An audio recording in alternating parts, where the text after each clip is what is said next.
Moin moin und herzlich willkommen bei Santory. Schön, dass du da bist. Ja Leute, heute gibt es ein ganz spontanes Video, denn so seit circa 2 Stunden bin ich stolzer Besitzer des ganz neuen Releases aus dem Hause Innisio, nämlich Paragon. Ja, und ich möchte euch ein kurzes Unboxing und auch meinen Ersteindruck mitteilen. Ja, dann legen wir am besten los. So sieht das Ganze eingeschweißt aus.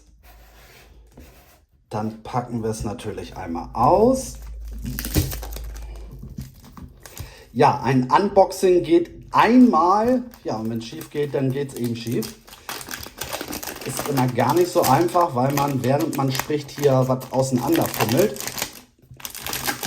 Aber ja, wir kriegen das schon hin. Also, das ist dann die Verpackung ohne Folie. So, dann nehmen wir das mal ab. Ja, das ist die typische Innisio-Verpackung, finde ich immer recht schick und hochwertig. Zeige ich euch mal so das Ganze. Ich halte es mal hier so ein bisschen in die Kamera, ohne dass es mir runterfällt. Ja, nehmen wir es aber am besten einmal schon raus. Genau, ich denke, es ist unschwer zu erkennen. Hier sitzt das Parfum drin. So, der Flakon ist ja in dem typischen Weiß. Es gibt ja zum Beispiel Musk Therapy und auch Rehab aus der Reihe. Die gibt es dann eben in diesen weißen Flakons. Hier haben wir dann, ich denke, man kann es gut erkennen, den Namen. Die Plakette hat eine etwas andere Farbe. Ich denke, man erkennt es. Es ist so ein, ja, bräunliches, rötliches Design. Also etwas anders als bei den anderen Parfums aus der Reihe. Zumindest habe ich die anders in Erinnerung. So, hier haben wir dann nochmal die Batch-Informationen. Genau, also ein sehr schicker Flakon. Ich kann den Deckel ja auch mal abnehmen. Genau, hier sieht es dann auch nochmal anders aus. Ich glaube, hier erkennt man die Farbe auch etwas besser als auf der Plakette. Also das Design ist wirklich super. Also die Qualität ist toll des Flakons. Hier die Plakette oben drauf. Dieser ganze Zerstäuber setzt sich natürlich dann auch nochmal von dem weißen Flakon ab. Also das gefällt mir wirklich sehr. Der Ersteindruck ist, wie man es eigentlich aber auch kennt, von Innisio wirklich super. Ja, die Duftnoten blende ich euch am besten einmal ein. Ich möchte hier gleich zum Start einmal betonen, dass es wirklich nur ein Ersteindruck ist. Wie gesagt, ich habe dieses Parfum erst seit circa 2 Stunden. Zur Linken habe ich einen Teststreifen, ja, worauf sich Paragon so seit eben circa 2 Stunden befindet. Und ich habe mir das Parfum auch schon auf die Haut gesprüht. Aber nichtsdestotrotz ist es natürlich eben nur ein Ersteindruck. Ich kann weder was zum gesamten Drydown sagen. Ich kann auch nichts zur Haltbarkeit und zu der Sillage sagen. Ich teile euch wirklich eben nur meinen Ersteindruck mit. So, wie riecht Paragon im ersten Eindruck für mich? Also, wir haben hier so 2, 3 für mich sehr interessante Sachen. Meine erste Assoziation war tatsächlich auf der einen Seite, okay, es hat ein bisschen was von Rehab aus dem Hause und auf der anderen Seite aber auch etwas von, ja, Oud for Happiness. Es riecht weder nach Oud for Happiness und es riecht auch nicht nach Rehab, aber irgendwie waren so diese beiden Parfums meine erste Assoziation. Ja, tatsächlich haben wir hier auch einige Überschneidungen der Duftnoten, denn wir haben im Paragon wirklich einige Duftnoten, die eben auch in Rehab enthalten sind. Aber ich möchte nochmal betonen, dass die beiden Parfums ja nicht ähnlich sind, sondern wie gesagt, ich bekomme irgendwie so ein Vibe von Rehab, aber eben auch auf der anderen Seite von Oud for Happiness. Mich riecht Paragon auf der einen Seite leicht aromatisch. Ich finde auch, dass man die Salbei- und Lavendelnote wirklich herausriecht. Aber es geht gar nicht in so eine Fougère-artige Richtung, weil Lavendel ist ja eben oftmals auch einer der Main-Player in Fougère-artigen Düften.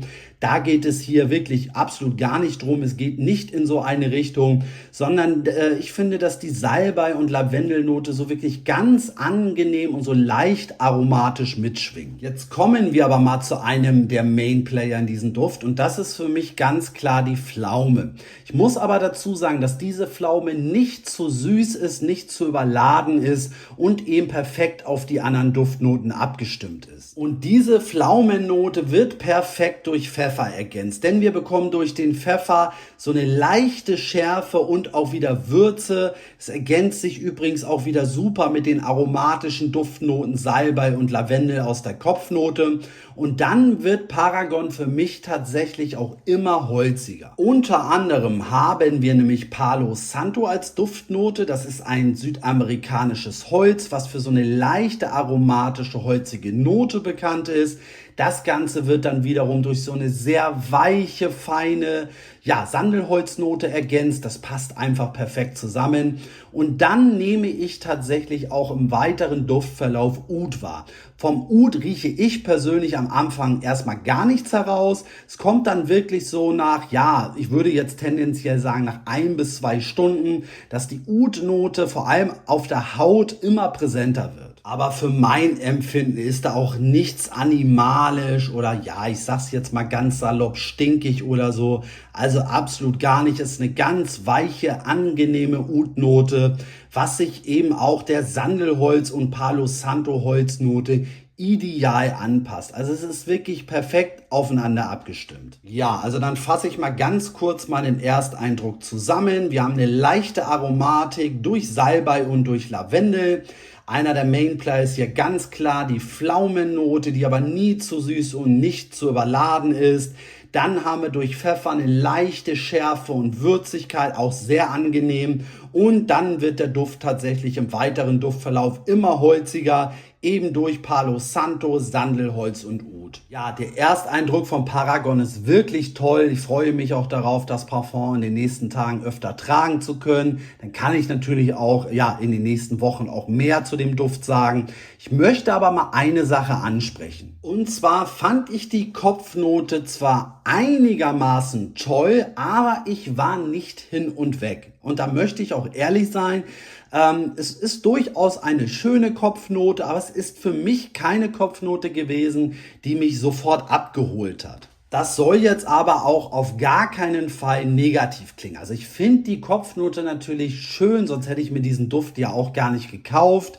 Aber der Duft glänzt quasi im Herzen, wenn langsam die Pflaume herauskommt und diese Holzigkeit eintritt und dann im Dry Down auch noch diese leichte Oud-Note mit dem Sandelholz und mit dem Palo Santo Holz dazukommen. Dann wird der Duft wirklich immer toller, schöner und für mich dann auch wirklich sehr interessant. So, und dann bin ich auch durch für heute. Tatsächlich wollte ich eigentlich gar nicht so viel quatschen, aber ja, Paragon gefällt mir wirklich sehr. Ich rieche es auch hier die ganze Zeit. Ja, dann verfalle ich in so eine Leidenschaft und dann quatsche ich einfach drauf los. Aber gut, es ist ja auch nicht schlimm. So habt ihr zumindest einen Ersteindruck bekommen. In den nächsten 1 bis 2 Wochen folgt dann nochmal das ausführliche Review. Dann sage ich danke, dass du hier warst. Ich wünsche ein entspanntes Wochenende. Bleibt gesund und munter und bis demnächst.